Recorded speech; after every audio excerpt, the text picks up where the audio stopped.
secara medis katanya tidur yang paling sehat 8 jam sehari. Berarti kurang lebih standar. Kita kembali lagi bicara standar. Tidur 8 jam sehari berarti sepertiga sehari tidur. Sepertiga 60 tahun 20, berarti 20 tahun kerjaannya tidur belum. Jamaah sekalian, saya pernah muhasabah. Mohon perhatikan cerita ini. Saya pernah muhasabah, tulis dan memperhitungkan usia-usia kita. Saya baca satu hadis Rasulullah SAW bersabda, a'maru ummati baina 60 wa 70. Umur umatku antara 60-70. Itu standar umur umat Nabi Muhammad.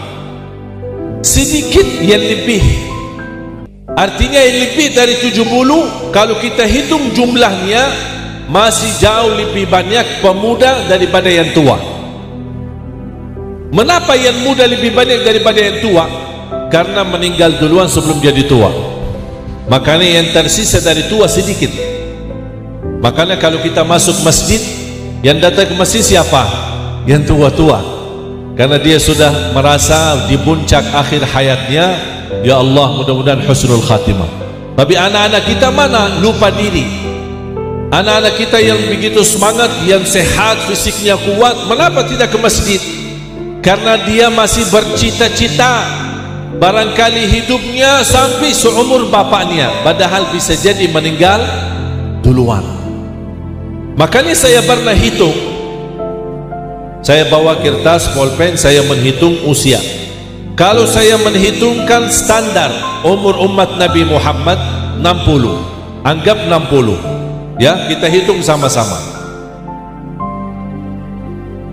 Karena ada yang meninggal baru lahir, ada yang meninggal masih usia bayi, ada yang meninggal masih usia 1 tahun, ada yang meninggal baru masih muda 20. Habib Munzir almarhum Majlis Rasulullah usia 40 meninggal. Ustaz Jeffrey 40. Banyak masih muda-muda meninggal dunia. Berarti sebenarnya mengukur umur ini susah, mencari waktu atau umur yang tepat yang bisa dihitung. Tapi saya menghitungkan hanya standar, berkira-kira sesuai bersabda Rasul, umur umatku antara 60 sampai 70, sedikit yang lebih daripada itu. Begitu saya hitung 60, coba kita hitung sama-sama. Ketika kita lahir belum taklif, tidak ada kewajiban, tidak ada taklif, sampai usia balik. Usia balik berapa? Ayo hitung. Usia balik berapa kira-kira? 15? 15 ya?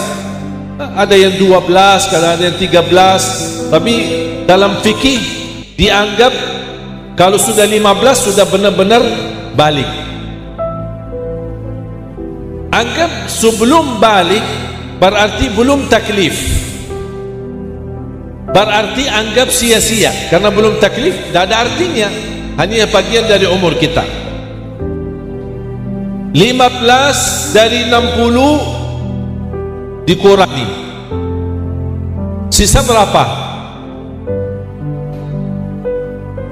Sisa 45, sisa 45.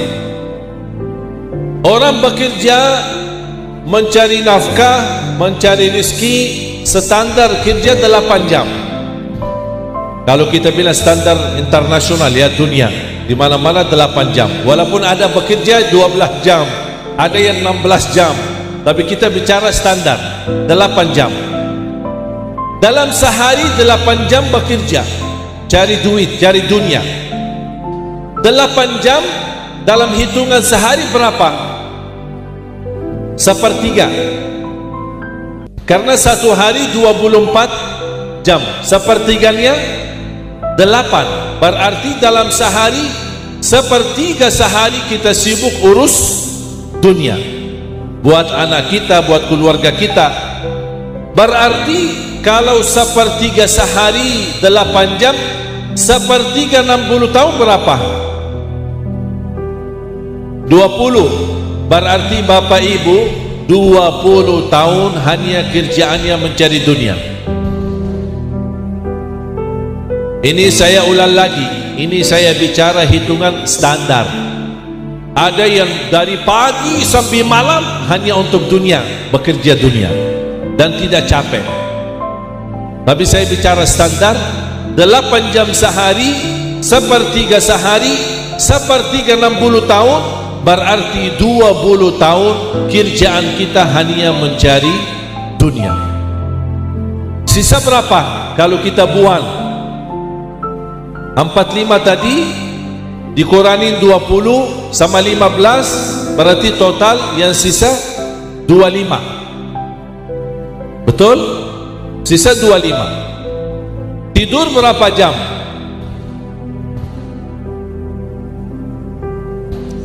6 jam, 8 jam. Apalagi pas libur tidurnya nyang, tak bangun-bangun. Kembali lagi, sejarah medis katanya tidur yang paling sehat 8 jam sehari. Berarti kurang lebih standar. Kita kembali lagi bicara standar. Tidur 8 jam sehari berarti sepertiga sehari tidur.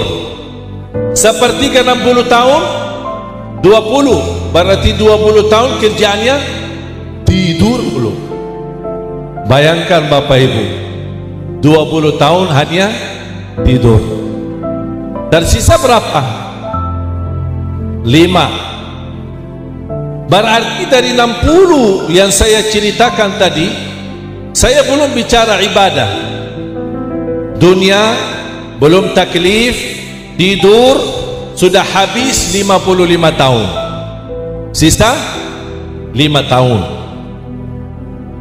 Allah berikan umur 60, 55 sudah sia-sia. Tidak ada artinya. Hanya buat diri kita, buat dunia kita, buat anak kita, tidur. Saya belum hitung jalan-jalan. Saya belum hitung nonton TV. Saya belum hitung pas lagi makan. Paling lama, mohon maaf ya, selama saya di Indonesia, paling lama proses dilakukan di Indonesia proses makan. Pas lagi makan paling lama. Orang Indonesia asik ngobrol pas makan. Habis makan baru minum kopi dan rokok bisa bersetengah jam. Makanya kalau restoran lama-lama orang tunggu di luar, ternyata orang-orang yang sudah di meja habis makan tapi masih asik ngobrol. Makanya ini saya tidak hitung juga berapa waktu yang kita buang hanya untuk duduk makan rame-rame. Belum lagi jalan-jalan, belum lagi berhiburan, belum lagi keluar negeri, belum lagi nonton TV berjam-jam kita tidak merasa. Belum lagi anak-anak kita yang pagi, siang, sore hanya main game, PS, main HP. Sekarang anak-anak kita usia kecil saja sudah pandai main HP. Di Jepang, negara Jepang, dalam usia anak 15 tahun belum boleh kurang dari 15 tahun mempunyai HP. Tidak boleh. Sampai saya pernah melihat sendiri seorang ibu bawa anaknya mau belikan alat komunikasi seperti HP atau iPad. Ketika dilihat oleh penjual, maaf bu, ini untuk ibu atau untuk anak? Ibu bilang ini untuk anak saya. Tidak boleh. Usia anakmu belum 15 tahun tidak boleh. Terus buat apa anak-anak bermain, buat apa? Padahal PS buatannya dari Jepang. Ternyata anak di Jepang tidak pernah main PS selain di usia atas 15 tahun. Apa yang diperlukan atau dipermainkan buat anak-anak? Anak-anak kan perlu main juga. Ternyata di Jepang setiap sekolah ada tempat hiburan dan permainan, tapi permainan yang mengembangkan fikiran, otak, menambah kecerdasan. Jadi anak-anak bisa bermain sambil belajar. bukan hanya bermain begitu saja sia-sia. Sekarang kita melihat gara-gara game berubah akhlak anak kita, sikap anak kita, karena ini semua pengaruhnya permainan. Oleh karena itu jamaah sekalian, hasil dari hitungan saya 55 tahun habis dari umur kita, belum terisi ibadah. Yang tersisa 5 tahun saya cuba hitung bagaimana salat kita. Saya tidak bicara tahajud, saya tidak bicara duha, saya tidak bicara sunnah qabliyah ba'diyah, hanya salat wajib 5 waktu. Bapak Ibu, apakah anda tahu kalau orang muslim komitmen menjaga 5 waktu, tepat waktu, dengan sungguh-sungguh, dijamin masuk surga, walaupun tidak pernah salat sunnah qabliyah ba'diyah, tidak pernah salat duha, tidak pernah salat tahajud, tidak pernah ada salat sunnah, hanya 5 waktu saja, tetap dijamin masuk surga, asal komitmen tepat waktu dan terjaga baik-baik. Saya hitung 5 waktu melaksanakan salat dalam usia 60 tahun. Hasil hitungan saya, hanya melaksanakan salat wajib sepanjang 60 tahun 2 tahun dan 4 bulan. Kebaikan-kebaikan yang kita lakukan selama ini Allah hantarkan cahaya. Kita bingung, ini cahaya dari mana? Ini berkat umrah orang lain, haji orang lain, anak yatim, anak miskin, marbot masjid. Ini kuburan yang kecil ini bisa menjadi sepanjang mata melihat luasnya. Bukan hanya itu saja, Allah rubahkan tanah itu menjadi taman dari taman surga.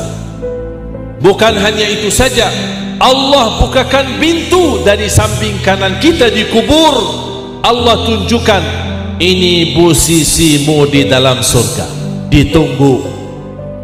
Makanya dia berkata, begitu Allah tunjukkan posisinya di surga, dia langsung berteriak, dan dia berkata, ya Allah, segerakanlah hari kiamat, karena saya ingin menikmati yang lebih hebat dan lebih dahsyat.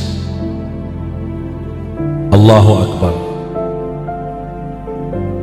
Makanya kita datangin ketika dikubur orang saleh, kita mendoakan mereka, atau kuburan orang tua kita, atau bisa jadi anak kita.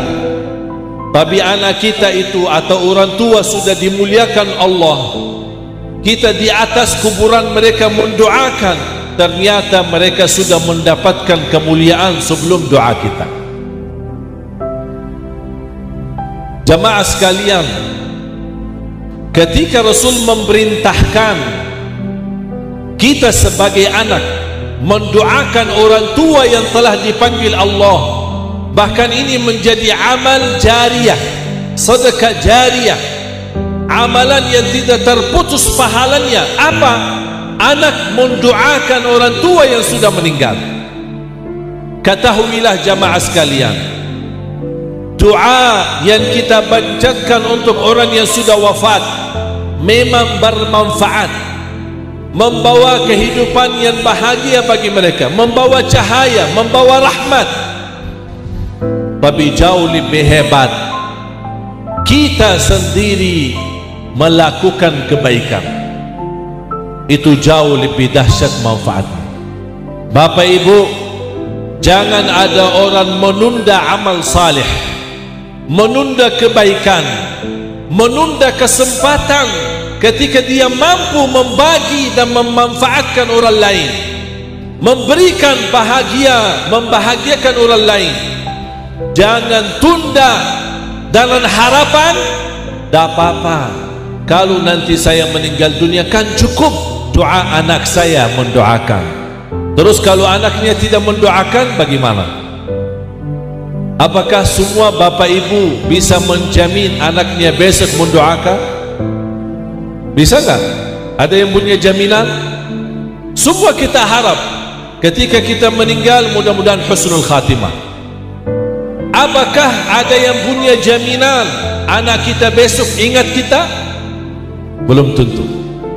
Makanya jamaah sekalian, jangan tunggu dan jangan harap saja anaknya mendoakan.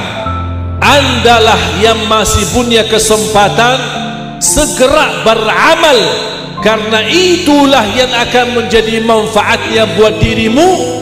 Kalau anaknya mendoakan, dapat berkah di atas berkah perjuangan kita. Kalau anak kita tidak mendoakan, kita sudah alhamdulillah tetap dalam keadaan aman dan bahagia. Makanya menurut Imam Syafi'i, walaupun Imam Syafi'i berbeda pendapat antara ulama lain, amal salih itu tanggung jawab masing-masing. Tidak bisa membagikan manfaatnya kepada orang lain. Beliau memiliki dasar ayat di suratul Najm, wa an laysa lil insani illa ma sa'a. Setiap manusia hanya dia mendapatkan apa yang dia usahakan sendiri.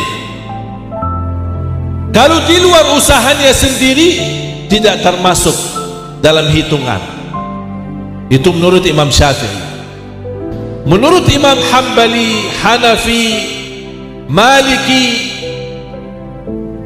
anak, keluarga, doa jamaah, membacakan Al-Quran, mendoakan orang yang sudah meninggal dunia, ini semua bermanfaat. Mereka membawa dasar hadis Rasulullah SAW, idza mata ibnu Adam inqata'a 'amaluh. Kalau anak Adam meninggal dunia, kalau kita meninggal dunia, sudah terputus amalan, tidak bisa isi lagi. Buku amal kita sudah tutup. Itu menurut Imam Syafi'i. Tapi menurut imam-imam lain, masih punya luang untuk mengisi walaupun kita sudah meninggal dunia. Artinya buku amal masih bisa kita buka walaupun sudah meninggal dunia. Dari apa? Dari bersabda Rasulullah SAW, sedekatin jariyah, sedekah yang jariyah, sedekah yang terus berjalan. Bangunan masjid, sumur air di salah satu desa yang susah air atau mereka tidak punya air bersih. Ketika kami gerakkan program menggali sumur air, alhamdulillah selama berada di Indonesia dan bantuan sahabat, teman-teman, ada yang dari Madinah, dari Makkah, juga dari Indonesia, alhamdulillah kami sudah membuat lebih dari 1.800 sumur air di Papua, di Sukabumi, di sampai ke Tulikara. Tulikara tempat yang dibakar masjid, saya sudah sampai ke sana. Itu ujung Indonesia. Sudah sampai ke sana dan alhamdulillah bisa membangun masjid lebih besar dari masjid yang sudah dibakar. Bahkan kita salat ramai-ramai salat Idul Adha. Ketika waktu itu kami membawa kurban sapi, hampir lebih dari 38 sapi. Dan saya sampaikan ke Pak Bupati waktu itu, kepala adat dan semua masyarakat Tulikara yang ada di sana, walaupun mereka non muslim, saya sampaikan, inilah kita sesama tetangga menjaga kebersamaan. Ayo silahkan ambil dari daging kurban. Ini daging kurban bukan hanya untuk orang Islam, tapi untuk kita bersama. Silahkan ambil. Dan Pak Bupati hadir di acara sembelihan dan potongan kurban 38 sapi. Bahkan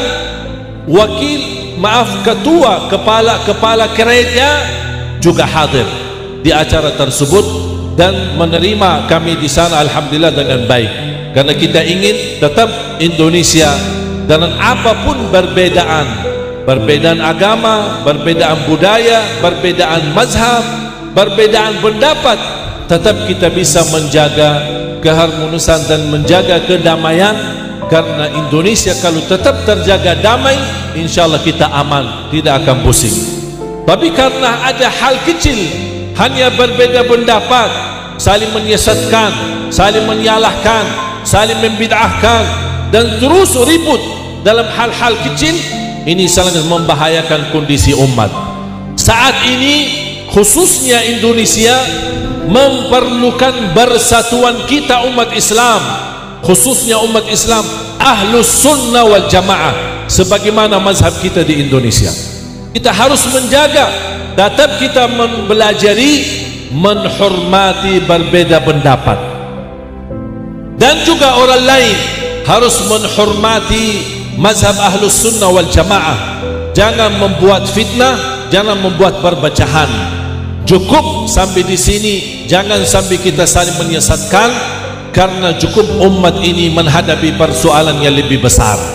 Makanya saya heran ketika mendengar orang hanya fokus kepada hal-hal khilafiyah, fikih-fikih furu', mempermasalahkan masalah kunut subuh, mempermasalahkan zikir jama'i, mempermasalahkan maulid, mempermasalahkan hal-hal yang sejak lama, sejak dulu ada berbeda pendapat, tapi mereka tetap saling menghormati. Imam Syafi'i yang muridnya Imam Maliki, kemudian dia belajar sama Imam Maliki, tapi begitu habis belajar sama Imam Maliki, dia pisah dan dia membangun mazhab sendiri, mazhab Imam Syafi'i, beda sama gurunya Imam Maliki. Tapi saya tidak pernah mendengar Imam Maliki menyesatkan muridnya Imam Syafi'i atau Imam Syafi'i menyesatkan gurunya Imam Maliki. Saya saat ini pernah mendengar seorang, ketika saya ingin berkunjung kepada gurunya silaturrahim, kata beliau, guru saya sesat dan saya tidak mau lagi ke sana. Saya kaget. Kamu belajar agama, kamu bisa mengaji, kamu bisa salat, kamu sudah menjadi ustaz, itu berkat gurumu. Begitu sekarang kamu jadi besar, langsung berani berkata guru saya sesat.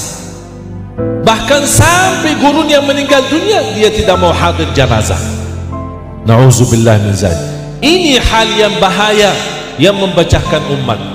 Buat apa kita membuat persoalan seperti ini sampai nampak di mata orang lain?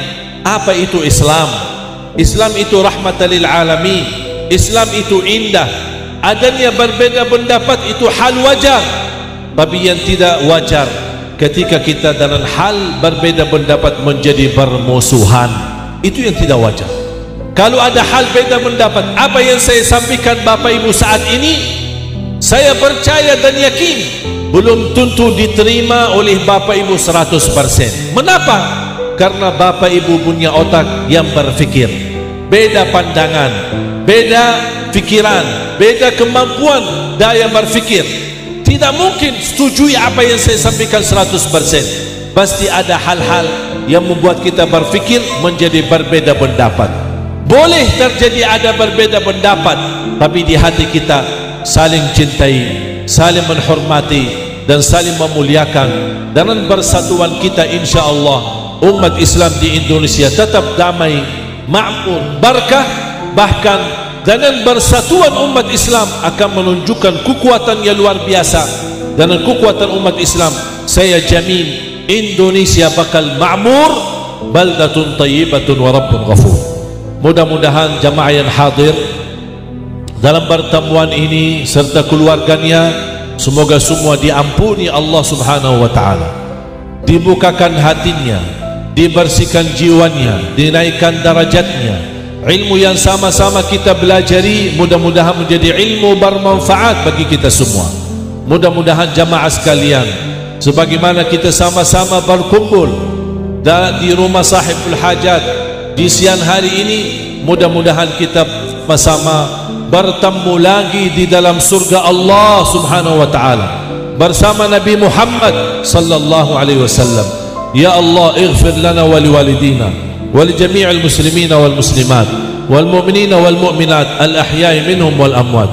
Ya Allah, berkahi sisa umur kami, jadikan sisa umur kami lebih bermanfaat, berguna bagi diri kami, bagi keluarga kami, bagi umat Islam. Ya Allah, akhiri hayat kami dengan husnul khatimah, husnul khatimah. Ya Allah, yang belum haji umrah, panjangkan umurnya, sihatkan badannya, berikan kemudahan bisa ke tanah suci haji dan umrah ya Allah, birahmatika ya arhamar rahimin ya dzal jalal wal ikram. Rabbana atina fid dunya hasanah wa fil akhirati hasanah wa qina adzaban nar. Wa sallallahu ala sayyidina wa nabiyina Muhammad walhamdulillahi rabbil alamin.